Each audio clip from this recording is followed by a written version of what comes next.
m'appelle Aruna, j'ai 19 ans et je suis basketteur. Bonjour, je m'appelle Bahar, j'ai 21 ans, je suis courneuvienne depuis toujours. Bonjour, je m'appelle Denis, j'ai 18 ans, je suis en bac pro système numérique. On participe au projet Les Médias C'est Nous, un programme de la ville de La Courneuve et de l'ONU pour permettre de pratiquer le métier de journaliste et mettre en lumière des sujets et des thématiques de société qui nous touchent. Dans ce cadre, on a décidé de faire un documentaire sur l'impact des JO, sur les habitants des quartiers populaires, car on est touché personnellement et on se demande comment ça va se passer pour nous cet été. Pour réaliser ce documentaire, on a interviewé le maire de La Courneuve, un élu Stéphane Troussel et un responsable de point de vente au Stade de France et des passants pour comprendre.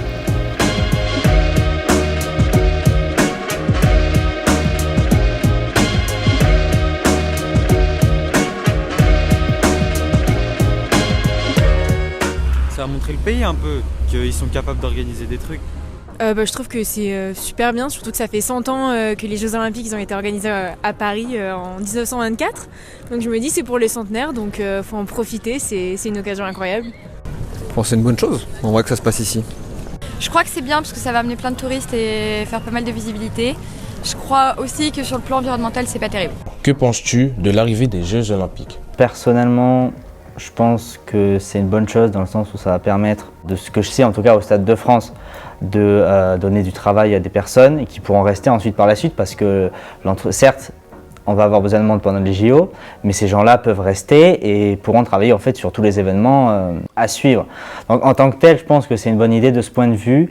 Ensuite, au niveau des infrastructures, je pense qu'il y a beaucoup de choses qui sont en train d'être faites, etc., de ce que je peux voir, qui vont rester par la suite. Ce qui va être un peu tendu, on va dire, c'est peut-être au niveau des transports et de la circulation. Mais après, sinon, de manière générale, les Jeux Olympiques, au-delà de ce que c'est à l'instant T, de ce que ça sera à l'instant T sur les répercussions que ça peut avoir sur la population, c'est l'occasion de tous les Jeux Olympiques pour un État de se développer techniquement, etc. Enfin, qu'il y ait plein de développements qui se fassent. Ouais, c'est un grand événement. Alors, les Jeux Olympiques, ça fait aussi débat parfois. Est-ce que c'est bien de mettre autant de moyens, etc. Moi, je pense que de toute façon, ils sont là, ils arrivent et ça va être un formidable moment. On accueille le monde dans la ville au quotidien à travers sa population, mais là, on va accueillir les athlètes du monde. Donc, c'est un moment, je crois, voilà, formidable, enthousiasmant. Et je dirais tout l'enjeu qui est posé pour nous, c'est de créer les conditions que ce moment soit un moment le plus partagé possible. Donc c'est la volonté qui nous a animés pour faire en sorte que ce moment, la population courneuvienne puisse participer, aller sur les épreuves et créer les conditions que ce moment, l'ensemble de la population y soit pleinement associé.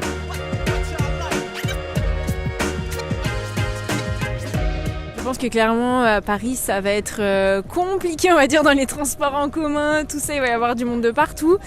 Donc c'est sûr je pense que ça va compliquer la vie des Parisiens, mais bon après ça va amener au moins plein d'étrangers, le tourisme va marcher à fond, donc tant mieux. Tout ce qui va être le week-end, tous les endroits touristiques, les restaurants, transports en commun. Après, peut-être l'inflation des prix sur peut-être certains restaurants. Les logements, ça on l'a déjà vu, mais après, inflation des prix sur autre chose peut-être. Par exemple, forcément, il y a des logements, puisque la Seine-Saint-Denis, c'est là où vont vivre les athlètes, par exemple. Les 15 000 athlètes, ils vont tous être hébergés en Seine-Saint-Denis. Ils vont tous dormir en Seine-Saint-Denis. Les 15 000 athlètes, ils vont dormir notamment dans les logements qui sont réalisés. Je pense que vous avez vu, on passe devant quand on est sur l'autoroute, à Saint-Denis, à l'île Saint-Denis et à Saint-Ouen.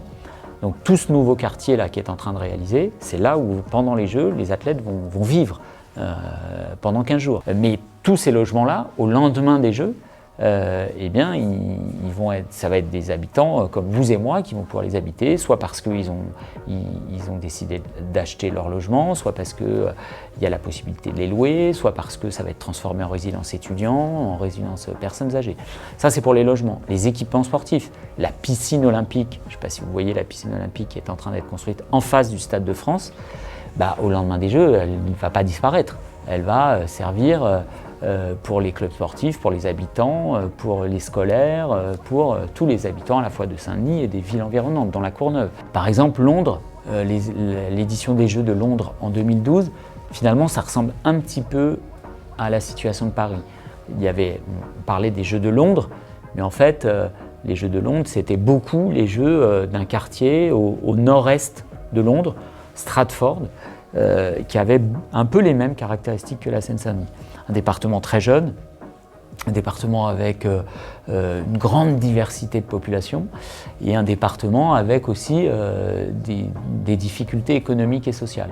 Et puis ça a transformé leur territoire. Par exemple, à Londres, il y a eu notamment dans le parc olympique une piscine olympique qui a été construite, un peu comme nous à côté du Stade de France. Ils avaient exactement la même situation que nous, c'est-à-dire que les enfants, il y avait une part importante de gamins de ce quartier qui ne savaient pas nager. Et donc ça a été là aussi l'occasion pour eux de développer tout un tas de programmes. Alors sur les quartiers populaires, nous comme on est le Stade de France est à la Plaine, je pense que ça va demander une adaptation qui peut être contraignante aux habitants des quartiers populaires, notamment aux restrictions de circulation. Après, il n'y a pas trop d'habitation finalement à la Plaine, enfin en tout cas là où il est, et au périmètre de sécurité. Mais je pense après sur le long terme, il va y avoir pas mal de choses qui vont rester, des infrastructures, etc. Et tout ce qui peut, tout le boom économique qu'il va y avoir suite au JO. Aussi l'occasion pour des territoires comme le nôtre de pouvoir, je dirais, participer un peu à un rattrapage en termes d'équipement, sportif notamment. Et la Courneuve va profiter d'une nouvelle piscine qui va arriver sur Marville, de terrains de grands jeux qui vont arriver sur Marville, qui sont sur le territoire de la ville et dont les Courneuviennes et les Courneuviens vont pouvoir profiter. Donc c'est un challenge qui nous intéresse aussi parce qu'il va y avoir un héritage de ce point de vue-là intéressant en matière de rattrapage pour les équipements sportifs. Honnêtement, non. Je ne pense pas vraiment. Enfin, là, moi, j'habite dans un quartier où ils ont construit plein d'hôtels et tout justement pour les Jeux Olympiques. Mais honnêtement, je vois pas comment ça changerait l'image que les gens ont. Surtout, là, on est dans les 93 et donc les a priori sont déjà bien fondés, en place, quoi. Donc les gens ils ne changeront pas d'avis aussi facilement. En France, oui. Parce que peut-être qu'on s'attend à une image de Paris, en fait, où il y a partout des immeubles haussmanniens. Il y a des cités, on vit dans des conditions peut-être souvent insalubres, c'est dégueulasse et voilà. Je pense que ça va changer l'image peut-être de Paris et de ses banlieues. Je pense que c'est vraiment l'occasion de refaire tous les quartiers, de donner un coup de neuf à toute la France et surtout tous les quartiers à Paris et d'amener les gens dans des quartiers qui ne visiteraient pas en temps normal. Donc je pense qu'organiser des choses par rapport aux JO dans ces quartiers-là, c'est super important. Je pense que oui, parce que du coup il y a pas mal d'infrastructures qui ont été créées dans les quartiers dits populaires aujourd'hui. Et du coup ça va permettre de créer peut-être une dynamique différente. Je crois qu'il y a pas mal d'infrastructures, des nouveaux quartiers qui sont en train d'être créés avec des établissements sportifs, mais pas que. Donc ça permettra peut-être de les désenclaver. Moi, voilà, je suis par rapport aux Jeux Olympiques, je suis à la fois très partisan des Jeux, mais aussi très exigeant sur ce que ça doit nous apporter. Et donc, le jour où il va y avoir la cérémonie d'ouverture, la flamme olympique qui va partir depuis la basilique et le Stade de France, la terre entière va avoir des images de la basilique et du Stade de France. Bon, moi je trouve que c'est un élément de fierté pour nous tous, quoi. Ouais, c'est chez nous, quoi. Ouais, c'est chez nous et au moins vous allez arrêter en permanence de nous dire qu'on est des moins que rien. C'est chez nous ici et on en est fiers. Nous arrivons donc à la fin de ce documentaire et nous pouvons constater que les organisations qui sont annoncées, comme par exemple l'installation des équipements, ne vont pas disparaître au lendemain des Jeux. Ils vont continuer à servir les habitants et les personnes qui souhaitent les utiliser. Il va y avoir des événements de festivités au parc Georges Valbon quelques jours avant les Jeux Olympiques dont les habitants pourront en profiter. La question de la sécurité a été répondue par Monsieur le maire de la manière suivante. J'espère que c'est la fraternité et l'esprit bon enfant qui transpirera. Nous espérons en tout cas que ce documentaire va apporter des réponses à vos questionnements. Merci beaucoup de l'intention que vous avez portée à notre documentaire.